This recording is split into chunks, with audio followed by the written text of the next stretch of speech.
चीन के खुसूसी नुमाइंदे बराए यूरेशिया ली हुई यूक्रेन और रूस समेत दीगर यूरोपीय मुल्कों के दौरे पर हैं। चीनी नुमाइंदे के इस दौरे पर सभी की नजर टिकी हुई है और इसे काफी अहमियत भी दी जा रही है।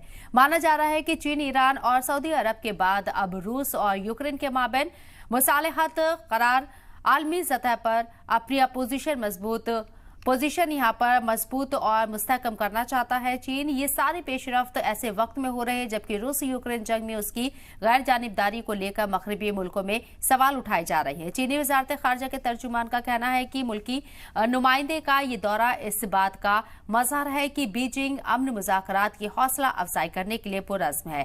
फरवरी 2022 के बाद यूक्रेन का दौरा करने वाले ली हुई चीन के पहले सीनियर ओहदेदार है।